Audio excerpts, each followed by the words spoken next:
Hi, I'm Sylvia Gordon. And I'm Rebecca Gordon. And I am so aghast at happy. Medicare Plan Finder mess-ups. I don't know if we call it a mess-up. Changes, innovations, whatever, that my lips have turned completely You've white. lost all the color and health in your lips. Right. This is not good. This is day 2 of AEP, October the 2nd. So for those of you that are not out selling, that are watching this video, we're going to tell you a whole bunch of things that we learned from yesterday, day 1, to give you... heads up. It's not going to help them. It's just it's a good heads up. Maybe this is a problem. This is just what you're looking at. The new plan finder, Medicare.gov. Boom. You said I pressed the button. I'll press. There we go. Okay. So, doesn't work with all the browsers. So that's right there. That's so awesome. It's not optimized for Firefox, which is what my son uses and says some of the cool people do.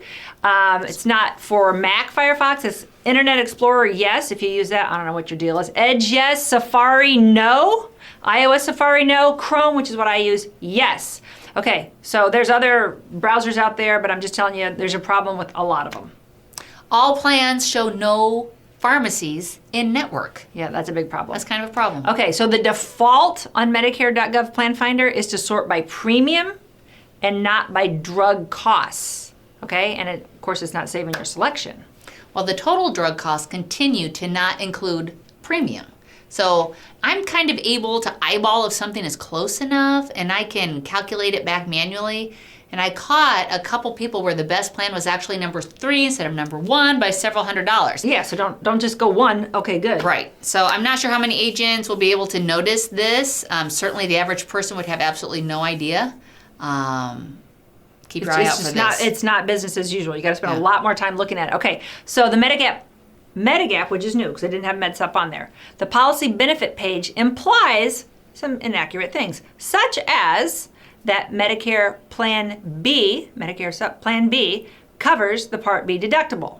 Okay, so there's a bunch of more stuff out here that we haven't figured out yet. Agents are calling in all the time, but that's a doozy. So Medigap price descriptions also imply issue age supplements are less expensive for younger ages than attained age supplements. Not true. So I know that there are states out there where this is possible, but not all of them. But not all the states. Okay, so as far as your drugs, we can no longer see quantity limits, and we can't see prior auth. So that's going to be a big problem because the drug is the #1 driver for most people's decisions on where to go. Oh my gosh. So list of plans no longer tell you if all drugs are on formulary. Okay, that's why my lips have gone white here. Mine have gone red. I tried to get her to wear the white lipstick.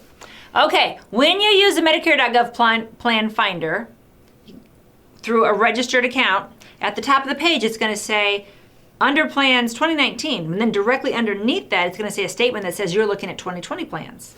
So it completely misleads the client to believe that they're seeing their new benefits at the top of the page. The exact plan is mixed in with a 2020, and they might not even look to go find that because at the top it said 2019. Crazy. So when displaying sort by drug costs, and it'll show both retail and mail order, we can't determine sort order. Sometimes mail order is going to be the lowest, sometimes retail is. What formula are they using to sort?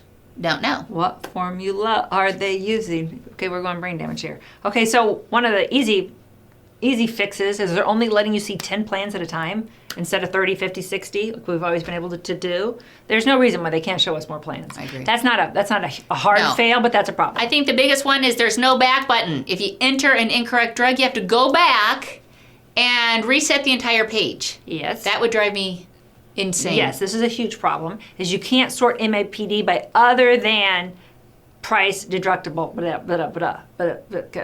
premium. Most people want to know what's the maximum out of pocket. They want to sort by other things. It's not giving you that sort option. Worst case scenario. MA only plans are lumped in with MAPD plans. Does anybody see that this is a problem? That is a problem. And we have one more. I want to give a shout out to our buddy Christian. He sent us this one that he found out yesterday. Christian, here's our shout. He says, when putting a client with Medicaid on a D-SNP plan, the D-SNPs aren't lumped together. They're sprinkled throughout, so you have to scroll down several pages to try to find the D-SNP plans. So when you run a quote, it's going to be MAPD, MA, DSNP, and just all mixed up in there. What the heck? Yeah, it's not pretty. So what is your takeaway from all of this? What is my takeaway? My takeaway What is is, your dear solution? God, please bring back the under 65 market. Yeah, right. My takeaway on the senior market is, you guys, we're getting bombarded by emails and texts from you guys saying, can we talk to CMS? Can we talk to Medicare? Can we do something? FMOs are working very hard Let's to call push them on this. our cell phone. And when CMS had a call on August 16th, and they took feedback, and they had a mailbox we sent them a ton of feedback. Ton. The group of FMOs that you work with in the nation, we're all aware, and we're trying to advise CMS. And I think of like all our advice, I think they actually took two. They took two things and they implemented them, but then they went backwards on 10 other things. Wow. Two's Yeah, so like Olin called me from Idaho this morning. He's like, can you tell them? Can you just give us the old plan finder? Let us get through AEP, right. and then work on this. No, we've told them that. All the FMOs are advocating on your behalf, and CMS is just, barreling They have their own ahead. agenda. This is what we got, Yeah. and we're gonna have to get through AEP. Then we are working on solutions for you guys for next year. We're working with some vendors to try to build something out much better so that you don't have to rely on the government system right now. Yes. So, good selling. As we get more information, we'll be bringing it to you. And if you have questions, add us in the comments. If you'd like a list of all these things that we talked about, hit us in the comments and we will send you a printout of these things that we covered in this video. Happy selling. See you.